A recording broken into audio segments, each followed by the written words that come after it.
Hi, this is Jim with Winchester Systems. In this brief video, I'll illustrate the procedure to set up self-encrypting drives in the FlashDisk. And first, we'll log into our FlashDisk Global Manager.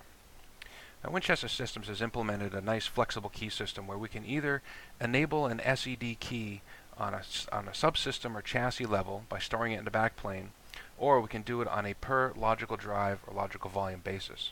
So first what we'll do is we'll select our array, which we want to enable the SED protection on, and we will create an SED authentication key. Now there's two ways to create a key.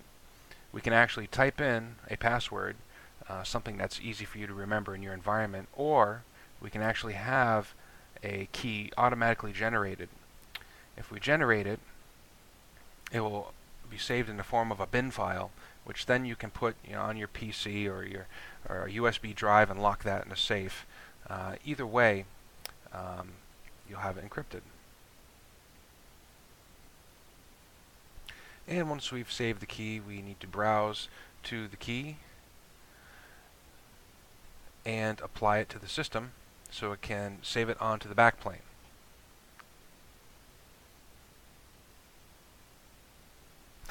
Okay, so now our SED authentication key, which is global because it's per subsystem, has been created. After it's been created, you can always modify it by changing the password or applying the encrypted bin file key and creating a new one for fear that you've lost the key or the key has been compromised.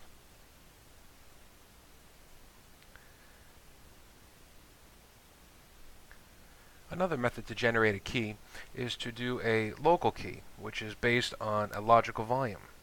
So what we'll do is actually configure this logical drive, and you'll see the SED security is currently disabled. So we'll enable that, and we'll set a logical drive authentication key. Now again, there's two methods, the same as the global key. You can type in a manual password, something that makes sense to you that you won't forget, or you can create an encrypted bin file, as we did in the last step. So this time we'll just set a password on this one. And we'll do it this method.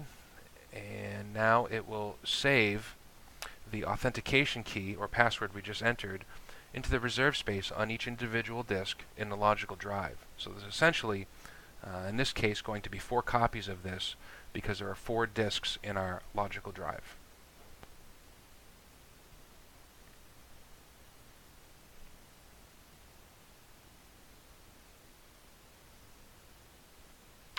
Now you can see that the logical drive, all 4 members, have a little SED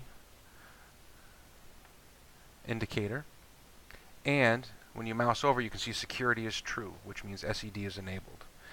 Now, if you wanted to disable this, it's as simple as configuring the logical drive again, disabling your key, and entering your password and hitting apply. And now it will be unencrypted. Now, the advantages of using a local key on a per logical drive basis is that you can actually roam this logical drive from chassis to chassis.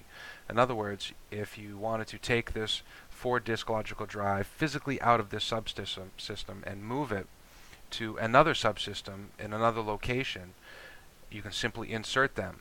Now, when you insert them, the logical drive will come up in a isolated state, and all you'll need to do is type in your security key or authentication key, and your logical drive will be online.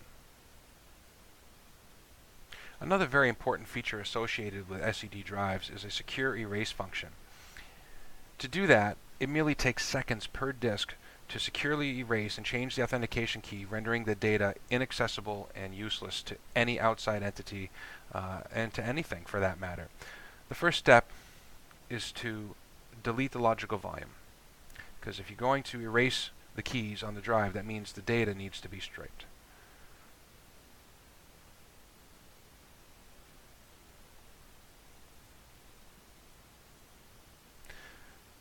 Now that the logical drive has been deleted, we go to the Drives menu, and we can click on SED Quick Erase, and you'll see that our 4 drives that used to be in the logical drive still have the SED indicator.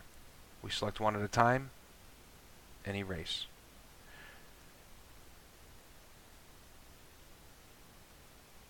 As you can see, that took seconds. We'll do the next one.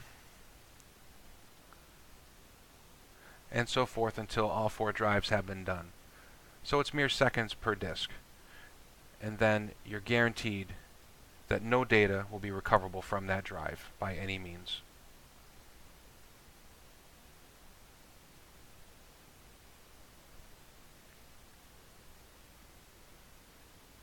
And there you have it. That's Winchester's easy way of SED key implementation by either using a global key on a per subsystem basis or a local key on a per logical drive basis or RAID array basis. Also, with the secure erase function, it definitely ensures that in a pinch your data can quickly be erased, eradicated, and never recovered again. Thanks for joining this quick video. We'll catch you next time. Have a good day.